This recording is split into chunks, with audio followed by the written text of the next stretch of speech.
เราไปล้างผักก่อน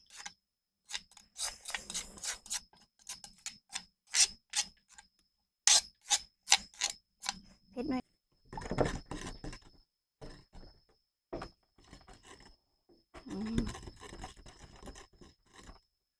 เราซิมกันนะทุกคน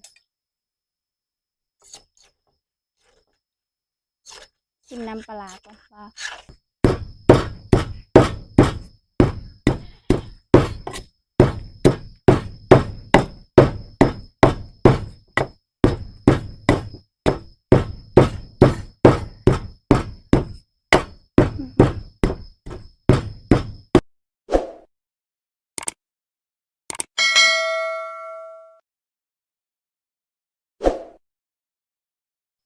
กับราคาสบายดีFC ทุกคนเด้อแล้วก็สวัสดี FC ฟังไทยทุกคนวันนี้ก็สะพอนกลับมาให้มาหน้านะทุกคนเนาะมาเผาตะกร้าทุกคนวันนี้นะเอาก็เลยตอนเที่ยงทุกคนสะพอนก็เลยบ่มีอย่างกินทุกคนเอามะฮุ่งมาต่ำเนาะแล้วก็เอาข้าวปุ้นมาแต่บ้านนะทุกคนมาแต่เฮินเลยมาต่ำใส่กินตอนเที่ยงนะทุกคนแล้วก็พักเขากะนี่พักพักบงแบบพักบงอยู่สวนทุกคนแล้วก็พักเกษตรแล้วก็ได้มากระถินเนี่ยนะทุกคนนี่ดูสะพอนแก่แล้วเด้อทุกคนนี่นะเอาสิใส่แบบนี้เลยเนาะทุกคนกับมีแนวกินมาแต่เฮินเนี่ยนะทุกคนแต่ว่าเขาคิดยากอันต่ำมะฮุ่งเนาะทุกคนดูว่าต่ำอันนี้คือแมงจุจีนะทุกคนเดี๋ยวเขาต่ำกินกาบเอาเนาะทุกคนเนาะก่อนสิไปฮับเบิ้งฮับส้มกับไฟFCทุกคนก็ไลค์กดแชร์กดติดตามส่องกับเพื่อนในเด้อทุกคนเพื่อเป็นกำลังใจในการในคลิปนะทุกคนก่อนอื่นก็เฮากับสิมาปอกมาคุ้งกันนะทุกคนเนาะมาเลาะก่อนทุกคนเฮากับสิปอกเปลือกมันแล้วก็ตำมาทุกคนเนาะ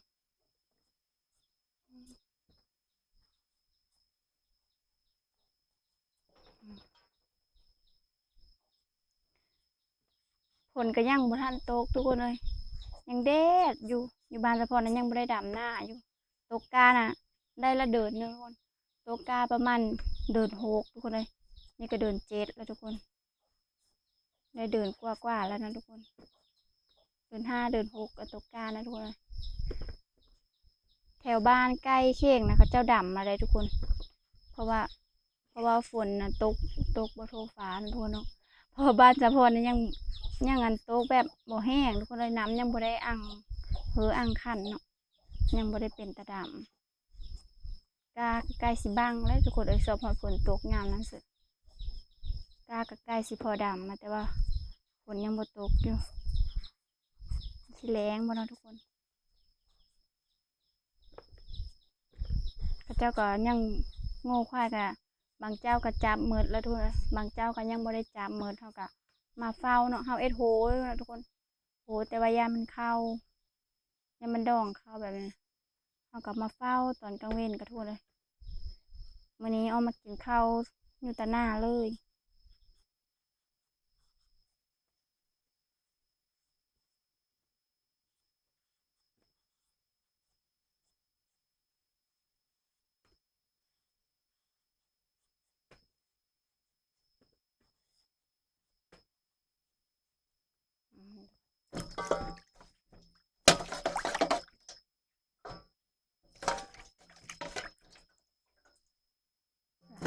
เดี๋ยวเฮาก็สิมาจักมะละกอกันนะทุกคนมะละกอหรือว่ามะคุ้งบ้านเขาเองทุกคนเลย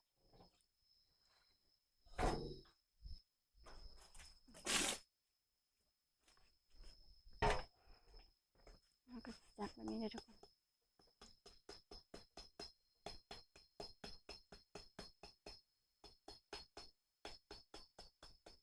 มาหน้าคนเดียวทุกคนเลยตำมะคุ้งกิน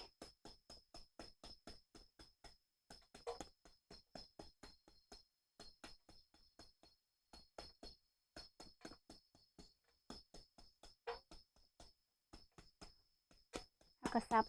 แบบนี้นะทุกคนเนาะมะฮุ่งก็ซื้อเอาเด้อทุกคนเพราะว่ามะฮุ่งสะพอนนะมันยังบ่ใหญ่ทุกคนเลยก็ซื้อเอามันก็บ่อยากสดปานใดเนาะมันก็บ่อยากกรอบปานใดเพราะว่าเขาเจ้าซื้อมาแต่เมืองหลายเมืองแล้วทุกคน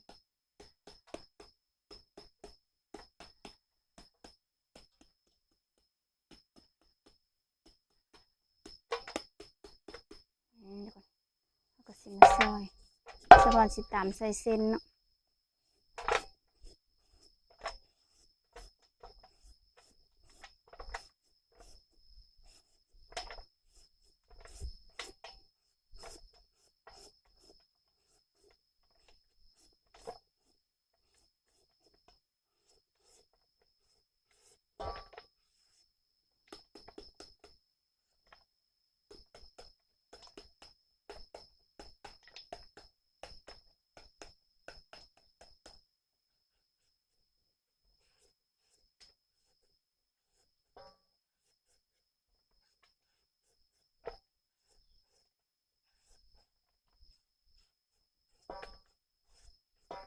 เส้นใหญ่ๆแบบนี้เลยทุกคน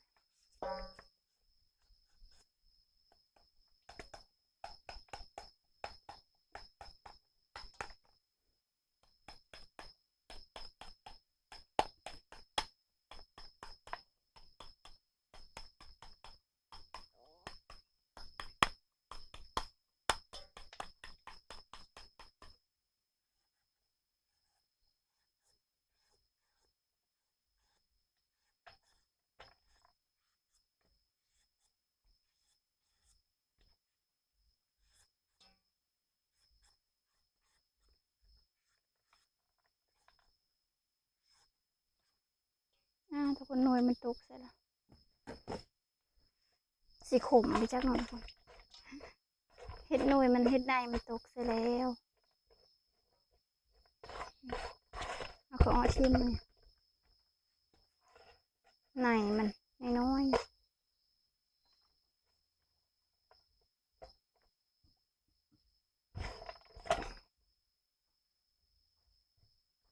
เราก็สิจากเอาประมาณนี้เนาะทุกคน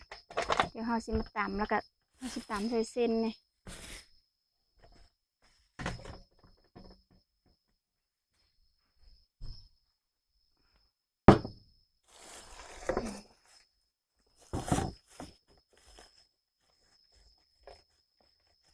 เราสิตำมาพริกก่อนนะทุกคน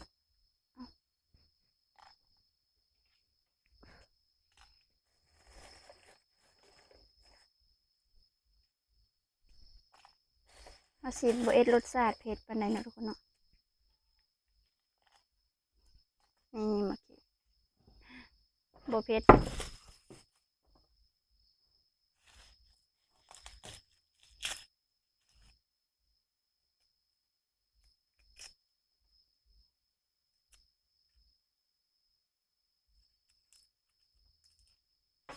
ใส่กระเทียมน้ำเนาะแล้วก็ใส่น้ำตาล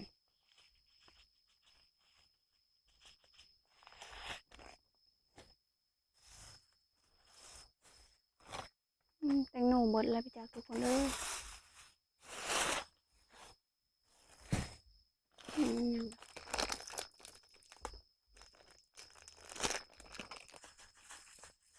ใส่หลายนะทุกคนวันนี้เขาก็มาตำก่อนเนาะ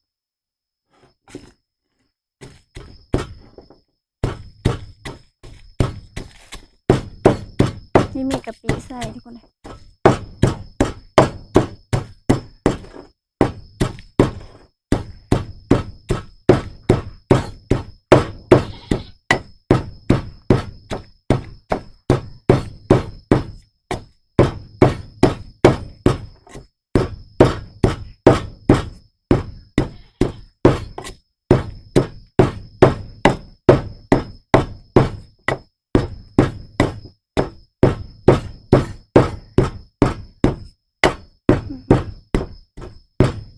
มาพริกห้าวทุกคนตำกันนะเละเต็ม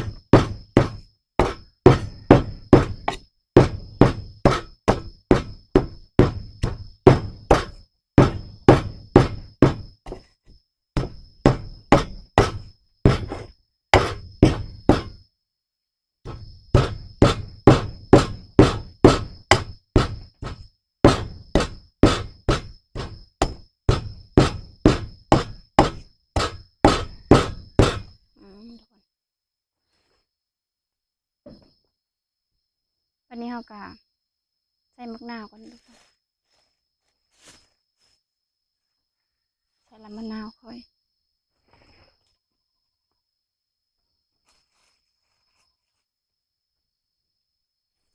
นี่มะนาวนี่ทุกคน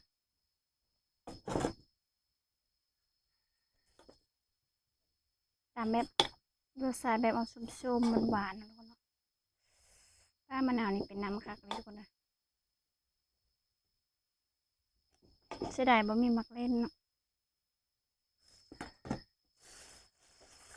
แล้วเราก็สิใส่น้ำปลาลงไปนะทุกคน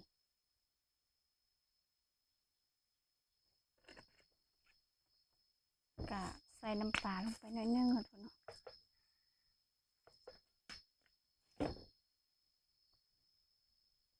ก่อยน้ำหน่อยนึงนะทุกคนมันจะเป็นน้ำหน่อยสูตรเฉพาะนะทุกคนเอากลับมาเขาเลยเข้ากันเนี่ย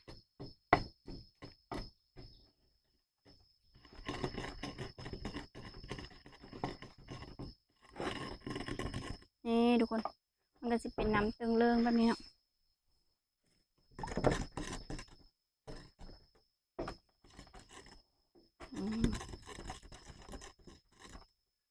เขาซิมกันแล้วทุกคน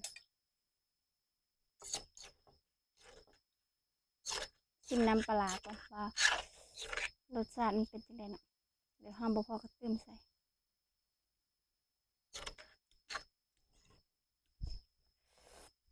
ส้มบ่พอทุกคนบ่ส้มปานใด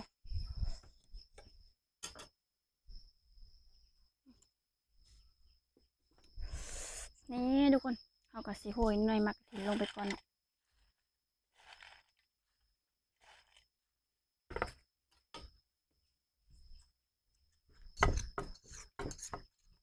แล้วก็เอามะละกอหรือว่ามะพุงเขาสับเนี่ยทุกคน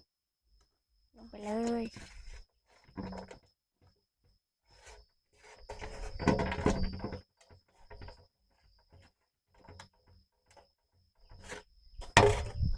อยู่หายอยู่หน้านะทุกคน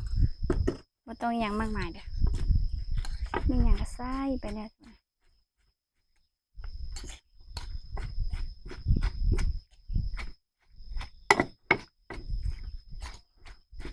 เดี๋ยวข้าวปุ้นเรากินกาบกันนะทุกคนเนาะ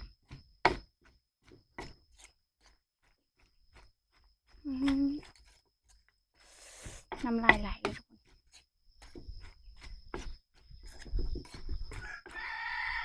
เขาเล่เข้ากัน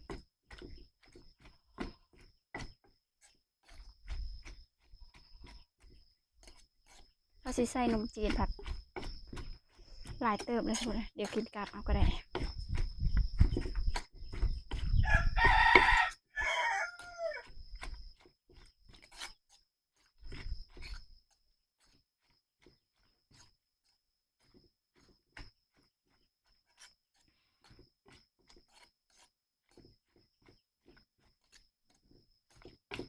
นี่ทุกคน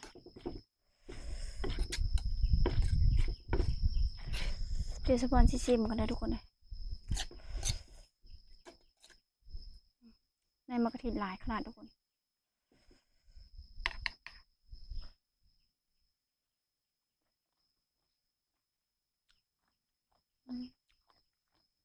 แซ่บทุกคนหิวข้าว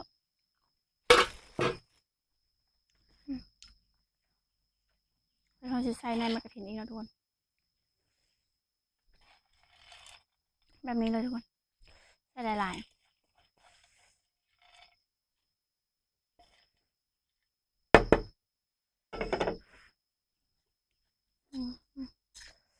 เราจะเทใส่ถ้วยเลยทุกคน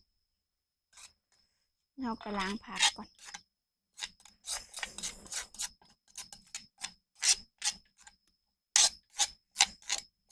เผ็ดน้อยนึงนะทุกคนเราไปล้างผักก่อนนะทุกคน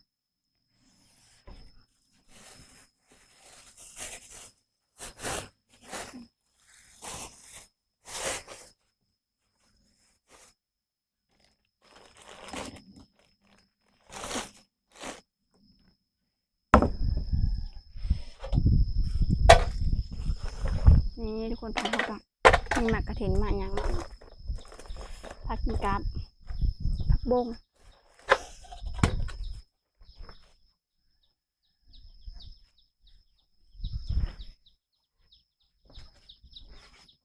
เดี๋ยวเขาเทน้ำไปเลยทุกคน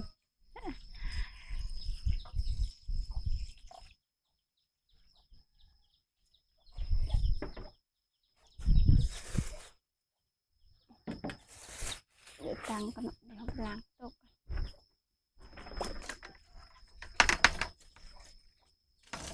กระโต๊ะกะดำๆไหมเนาะทุกคนอยู่หน้าสะพอนกะบ่ได้ออกมาคู่มือนะทุกคนบางทีกับเขาอีแม่ก็ออกมานี่ทุกคนอันนี้คือเส้นนมจีนเนาะ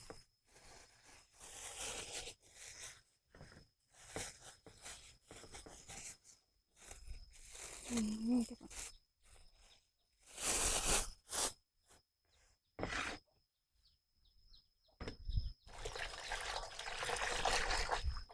ล้างผักก่อนผักบงกับใบยางงามไปได้ทุกคนเลยมันขึ้นแบบอยู่ในแบบนั้นนะอยู่ผาอยู่อย่างนั้น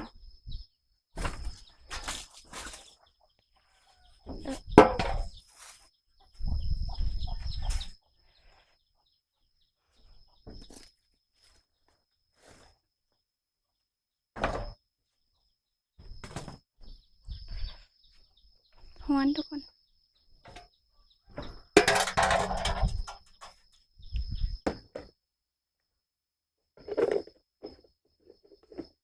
ทุกคน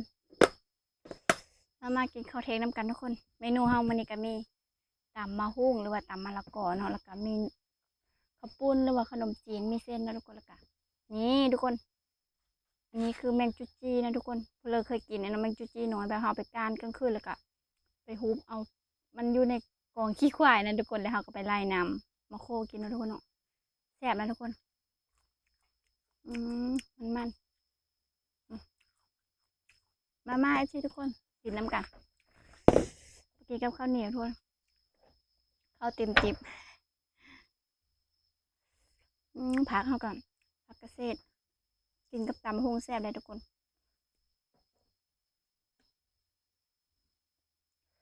ขออนุญาตเนาะเอามือเด้อทุกคนมันจะแซ่บ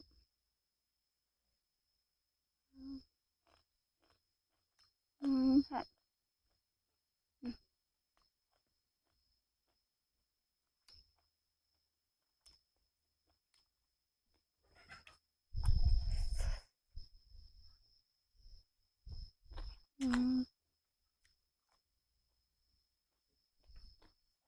มันคนผักบงกะเราจะทำงานไปแล้วเนาะผลยังไม่ลงหลายมันขึ้นตามขั้นผายทุกคนเลยเดี๋ยวผลลงหลายๆแล้วมันจะงาม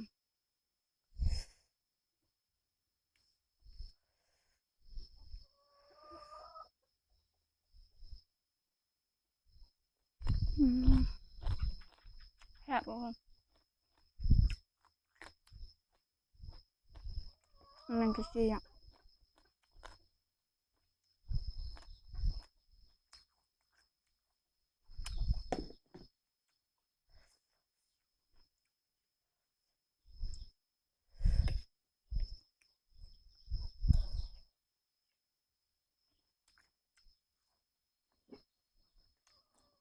ผัก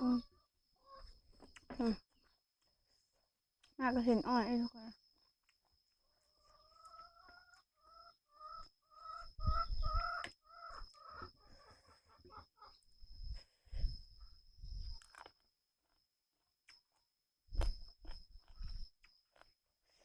แซ่บทุกคนเลยให้เองกินเองเผ็ด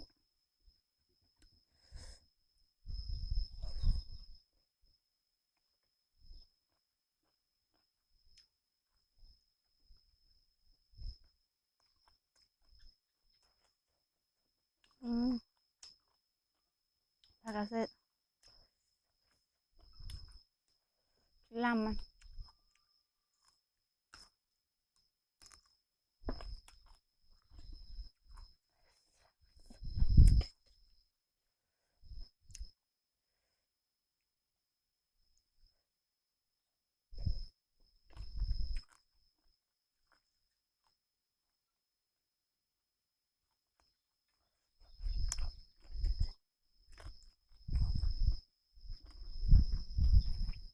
ง่ายอยู่ง่ายทุกคนอยู่บ้านนอกครับ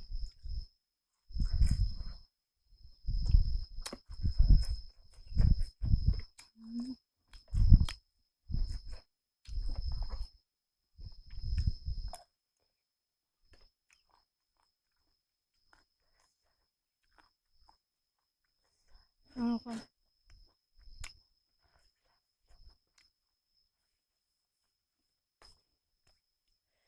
ทุกคนคลิปนี้กับสะพอนกับเดี๋ยวขอตัวไปกินข้าวก่อนนะคุณน้องขอบใจทุกคนเด้อที่ติดตามรับชมฝากทุกคนกดไลค์กดแชร์กดติดตามช่องสะพอนให้ด้วยทุกคนเพื่อเป็นกำลังใจในการคิดทุกคนคลิปนี้ก็บ๊ายบายพบกันใหม่คลิปหน้าทุกคน